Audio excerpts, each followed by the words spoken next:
Shalom, horas madihita salutna. Bapak Ibu, saudara-saudari yang terkasih di dalam Yesus Kristus, firman Tuhan yang akan kita renungkan di minggu hari ini yaitu Minggu Letare, Namar Lapatan, Marlas Niroha Mahamu. Dengan topik minggu Marlas Niroha di bagasan Tuhani atau bersukacita dalam Tuhan. Tertulis dalam kitab Mazmur pasal 32, kitab Mazmur nomor 32 ayat 8 sampai ayat yang ke-11. Saya akan bacakan untuk kita semua. Demikian bunyi firman Tuhan. Aku hendak mengajar dan menunjukkan kepadamu jalan yang harus kau tempuh. Aku hendak memberi nasihat, mataku tertuju kepadamu. Janganlah seperti kuda atau bagal yang tidak berakal, yang kegarangannya harus dikendalikan dengan tali les dan kekang. Kalau tidak, ia tidak akan mendekati engkau. Banyak kesakitan diderita orang fasik, tetapi orang percaya kepada Tuhan dikelilinginya dengan kasih setia. Bersukacitalah dalam Tuhan dan bersorak-soraklah, hai orang-orang benar, bersorak-sorailah, hai orang-orang jujur.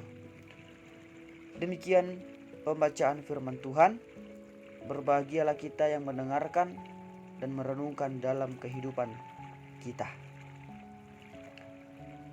Bapak Ibu Saudara yang terkasih dalam Kristus Yesus, Mazmur 32 ini menurut Bart tergolong ke dalam Mazmur doa ucapan syukur. Ungkapan syukur ini disampaikan oleh penulis Mazmur yaitu Daud karena doanya dijawab oleh Tuhan. Pada bagian khotbah kita, Daud menuliskan bagaimana Tuhan bukan hanya mengampuni, tetapi juga meminta kepada orang yang diselamatkan untuk mendengarkan, melakukan, dan mengarahkan mata kepada jalan yang akan ditunjukkan oleh Tuhan. Maka dalam khotbah kita hari ini saya mengingat suatu semboyan yang pernah diungkapkan oleh Ki Hajar Dewantara, yaitu berbunyi demikian. Ing ngarso sung tulodo, ing madio membangun ngarso, tut uri handayani. Yang artinya di depan menjadi teladan, di tengah membangun semangat, di belakang memberikan dorongan. Kalau di sekolah semboyan itu ditujukan kepada guru, tetapi justru semboyan itu lebih ditujukan kepada seorang pemimpin dalam suatu komunitas atau pekerjaan. Semboyan yang saya sebutkan itu bukan berarti tentang peran guru yang akan ditegaskan di dalam khotbah kita hari ini. Tetapi tempat seorang guru itu bukan hanya di depan, bukan hanya di tengah, dan bukan hanya di belakang. Tetapi seorang guru harus mengikuti semboyan yang diterapkan oleh Ki Hajar Dewantara, yaitu kadang di depan, kadang di tengah, dan kadang di belakang.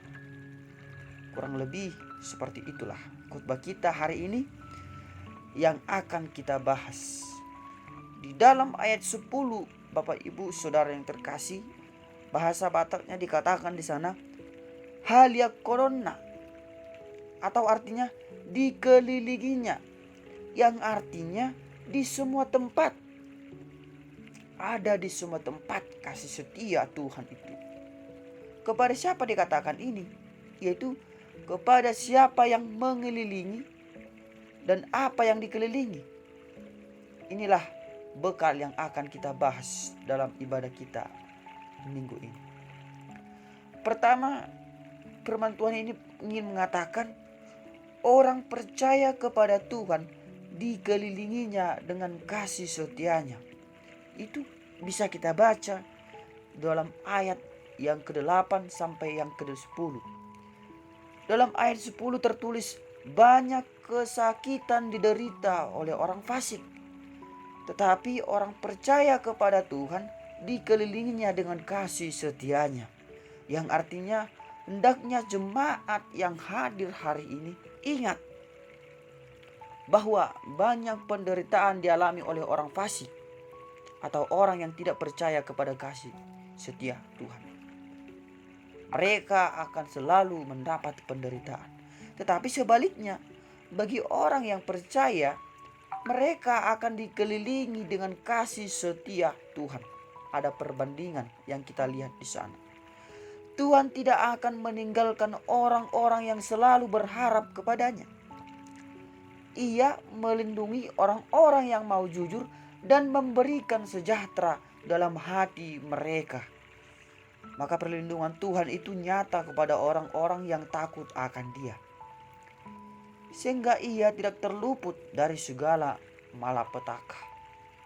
Dalam bahasa Batak itu dikatakan marhaliang, artinya tidak ada satupun kehidupan orang percaya yang tidak menerima kasih setia dari Tuhan, baik dari sisi manapun. Tidak ada. Jika semboyan dalam guru tadi mengatakan, semboyan dalam guru pendidikan itu di depan, di tengah, dan di belakang. Tetapi kalau Tuhan akan memberikan kasih setianya bahkan lebih dari itu. Tidak hanya di depan, di tengah, di belakang, tapi Tuhan memberi seluruhnya. Artinya di sekelilingan kita selalu diberikan kasih setia Tuhan. Bapak Ibu Saudara yang terkasih, perkataan ini menjadi kekuatan untuk orang-orang yang percaya. Orang yang telah menerima Yesus adalah Tuhan dalam hidupnya, yang sejatinya akan bersaksi dalam dirinya bahwa Tuhan ada bersama-sama dengan dia. Maka tidak ada lagi keraguan, tidak ada lagi kebimbangan dan ketakutan. Namun kita percaya bahwa dengan kasih setia Tuhan akan menuntun kita kepada rencananya yang terbaik di dalam kehidupan kita. Yang ada pada diri orang yang diajar dan dituntun oleh Tuhan adalah sukacita dan sorak-sorai, bukan penderitaan. Berbeda dengan orang yang tidak berada di jalannya Tuhan, mereka akan menerima penderitaan. Kita perhatikan di situ di dalam ayatnya yang ke-4. Orang-orang yang tidak berada di jalannya Tuhan mengatakan bahwa mereka akan selalu tertekan.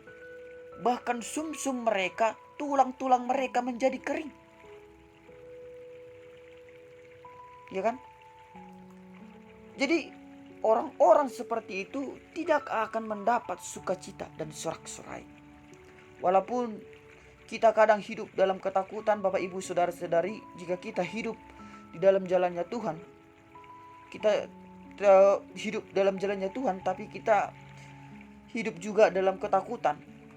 Walaupun kita hidup dalam kebimbangan, tetapi kita harus ingat bahwa di sekeliling kita ada kasih setia Tuhan. Kasih setia Tuhan itu lebih besar dari segala malapetaka yang akan menghampiri kita, dari segala penderitaan yang ada di dunia ini. Kasih setia Tuhan juga lebih besar dari kekuatan duniawi yang kita lihat pada saat ini. Tidak ada yang bisa menyusahkan atau menghilangkan kita karena kita dikelilingi oleh kasih setia Tuhan. Apakah kita masih takut dalam kehidupan kita? Apakah kita masih khawatir dalam kehidupan kita? Jika kita percaya kepada Tuhan, tentu kita tidak akan pernah takut dan khawatir. Karena kita tahu di depan, di tengah, di belakang, di kanan, di kiri, bahkan seluruh kelilingan kita ada kasih Tuhan. Luar biasa bukan? Luar biasa. Itu berlaku bagi orang-orang yang benar dan orang-orang yang percaya kepada Tuhan. Tapi menjadi pertanyaannya kepada kita sekarang, Bapak Ibu Saudara yang terkasih, kasih setia mana yang telah Tuhan berikan untuk kita? kasih setia mana yang telah dijelaskan yang akan Tuhan berikan kepada kita? Yaitu, mari kita perhatikan di ayat 1-5 itu dikatakan, telah dijelaskan kasih setia Tuhan itu, di mana Tuhan telah menebus dosa manusia. Di ayat 6-7 dikatakan, Tuhan melepaskan kita dari mara bahaya dan memberi kelepasan. Dan yang terakhir di ayat 8-9 tentang penyertaan. Itulah menjadi alasan kita bersukacita senantiasa di dalam kehidupan kita. Seperti topik minggu kita tadi, bersukacitalah senantiasa dalam Tuhan. Karena Tuhan telah menebus dosa manusia, telah menebus dosa kita. Karena Tuhan telah melepaskan kita dari mara bahaya, dan Tuhan memberi kelepasan dan memberi penyertaan dalam kehidupan kita. Seperti itulah kasih setia yang Tuhan limpahkan kepada orang-orang yang percaya kepadanya. Bukan hanya kekuatan kepada orang-orang percaya, tetapi sekaligus menjadi panggilan kepada supaya kita percaya kepada Tuhan, dan peringatan supaya kita tidak menjadi orang jahat. Dalam ayat 10 sudah dijelaskan di sana bahwa aku hendak mengajar dan menunjukkan kepadamu jalan yang harus kau tempuh. Di ayat 8 maksudnya. Aku hendak memberi nasihat, mataku tertuju kepadamu. Tuhan tidak pernah meninggalkan orang yang percaya dan mendengarkan nasihatnya. Tuhan berjanji untuk menunjukkan jalan supaya tidak tersesat kepada orang-orang percaya kepadanya. Tuhan siap menyertai kita supaya kita jauh daripada mara bahaya. Jadi perkataan mengendalikan dan mengelilingi dalam ayat 9 dan 10 itu menggambarkan sebagai jaminan bahwa Tuhan menyertai orang yang percaya kepadanya. Jadi kita percaya kepada Tuhan? Apakah kita percaya kepada Tuhan? Amanginang dohot akadongan dan holongan? Jika jawaban kita iya, maka kita mempunyai jaminan, yaitu tadi. Tetapi orang jahat yang tidak mengikuti nasihat Tuhan, yang tidak percaya kepada Tuhan, maka tidak ada jaminan penyertaan kepada mereka. Tetapi mereka akan menerima sebaliknya, yaitu penderitaan, penekanan. Manakah yang kita inginkan? Manakah yang kita sukai? Jaminan penyertaan atau penderitaan? Mari kita pilih dalam kepercayaan kehidupan kita, sesuai dengan iman kita. Bapak Ibu Saudara yang terkasih di dalam Kristus Yesus, yang kedua yang mau disampaikan dari firman ini, nasihat untuk bersukacita dan bersorak-sorai, yaitu di ayat 11. Bahkan di sana dikatakan 3 kali perkataan diucapkan, yaitu bersukacita, bersorak-sorak, dan bersorai-sorai. Bersorak-sorai. Bersorak-sorailah katanya. Menganjurkan kita supaya kita bersukacita. Mungkin ada beberapa pertanyaan yang muncul dalam benak kita, dalam hati kita. Bagaimana kita bisa bersukacita dan bersorak-sorak dalam kesusahan ini? Khususnya dalam pandemi yang masih belum selesai, bahkan sudah semakin meningkat sekarang ini. Bahkan ada lagi kemunculan varian baru, Omikron, Delta Omikron. Lalu bagaimana kita dapat bersorak-sorai dalam kesusahan ini? Bapak Ibu Saudara yang terkasih, nats khotbah kita dalam Mazmur 32 ini mengajarkan kita supaya tetap bersorak-sorai, bersukacita di dalam semua keadaan. Walaupun banyak kesulitan, tapi percaya kepada Tuhan. Karena percaya, hidup kita akan dikelilingi oleh kasih setia Tuhan. Walaupun banyak kesusahan yang kita jalani, walaupun banyak kesulitan yang kita alami, terlebih dalam pandemi COVID-19 ini, ayat 8 mengatakan bahwa Tuhan menunjukkan jalan kepada kita yang percaya kepadanya, supaya tidak tersesat. Walaupun banyak bahaya, Tuhan berjanji akan mengiring supaya kita jauh daripada mara bahaya. Tuhan telah menepati janjinya melalui kematian Yesus Kristus yang membebaskan kita dari musuh yang terlebih besar, yaitu dari dosa dan kematian kita. Tuhan berkata kepada jemaat yang mendengarkan firman Tuhan hari ini, sebelum dia bangkit dan naik ke surga, dia mengatakan, "Ketahuilah, aku menyertaimu senantiasa sampai pada akhir zaman." Itu dikatakan dalam Matius 28 sampai Matius 28 ayat 20b. Bukannya kita harus bersuka cita karena musuh kita telah kalah? Bukannya kita harus bersorak-sorai ketika kita tahu bahwa kasih setia Tuhan mengiring kita selama perjalanan hidup kita? Bukankah kita harus bernyanyi atas apa yang kita rasakan atas penyertaan Tuhan selama ini?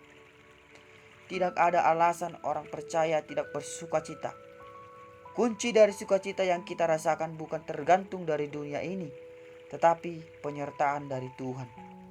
Maka jangan berfokus pada penderitaan ataupun petunjuk-petunjuk dunia ini yang bukan daripada Tuhan. Karena dunia ini akan membingungkan kita, tapi Tuhan akan memberikan kita petunjuk jalan supaya kita tidak tersesat. Maka Bapak Ibu Saudara-saudari yang terkasih, pernah suatu ketika ada seorang ayah dan seorang anak yang melakukan perjalanan selama 1 hari. Mereka membawa bahan makanan atau bekal mereka dan minuman mereka selama perjalanan dan membawa seekor unta. Dalam perjalanan, ayah ini menaikkan anaknya ke atas unta itu karena anaknya ini sudah lelah berjalan. Tetapi di tengah perjalanan mereka bertemu dengan orang-orang, dan orang-orang yang melihat mereka berkata kepada anak ini, "Apakah kamu bodoh dan tidak kasihan melihat ayahmu berjalan ngos-ngosan sementara kamu masih muda tetapi santai duduk di atas unta itu?" Mereka berkata, "Biarkanlah ayahmu yang naik karena kamu masih muda." Lalu si anak ini mengikuti apa yang dikatakan orang-orang itu. Maka dia berjalan dan ayahnya yang ayahnya yang naik. Tetapi dalam perjalanan mereka bertemu lagi dengan orang-orang yang ramai dan berkata kepada orang tua si anak ini, "Apakah kamu gila membiarkan anakmu lari-lari mengikuti kau naik unta, sementara dia itu sudah hampir pingsan dan kehabisan nyawa? Biarkanlah dia yang naik," kata orang-orang ini. Akhirnya anak itu pun kembali naik lagi. Di perjalanan mereka bertemu lagi dengan orang yang berbeda, lalu berkata kepada orang tua ini, kepada anak ini, dikatakan kepada orang tuanya, "Apakah kamu sebagai orang tua tidak bisa menjadi orang tua yang bijak? Kenapa hanya kamu yang naik di atas sementara anakmu berjalan? Tidakkah lebih baik jika kalian berjalan bersama?" Lalu orang tua itu pun turun lagi dan akhirnya mereka berjalan bersama dengan anak itu. Mereka selalu mengikuti apa yang orang-orang katakan bagi mereka. Nah, Bapak Ibu Saudara yang terkasih, kira-kira seperti itulah gambaran kehidupan kita jika kita terlalu berfokus akan dunia ini. Kita tidak akan mendapat sukacita dan hidup kita akan selalu diatur oleh dunia, sehingga hidup kita terkesan tidak memiliki arah yang jelas dan tidak berani mengambil tindakan. Kita akan selalu melakukan apa yang enak dipandang manusia, bukan yang dipandang Tuhan. Jika hidup kita dalam kasih setia Tuhan, maka jangan lagi kita memandang dunia ini sebagai primer dalam kehidupan kita, tetapi pandanglah Tuhan sebagai tujuan awal dan tujuan akhir kita. Hidup orang yang diselamatkan harus berfokus kepada Tuhan agar kita tidak disesatkan kembali oleh dunia dan keadaan sekitar kita. Maka dari itu, Bapak Ibu Saudara yang terkasih dalam Kristus Yesus, dalam minggu letari ini mengingatkan kita, bagaimanapun kehidupan kita, bagaimanapun keadaan kita, baik kaya ataupun miskin, berpangkat ataupun tidak, kita harus berani bersikap baik untuk Tuhan dan bersukacita karena penyertaan Tuhan dalam kehidupan kita. bukan untuk dunia dan bukan hanya di depan, di tengah, di belakang seperti semboyan pendidikan Ki Hajar Dewantara tadi, tetapi dari segala sisi kehidupan kita. Kiranya Tuhan selalu menyertai kita dan menguatkan kita di dalam kehidupan kita masing-masing. Amin.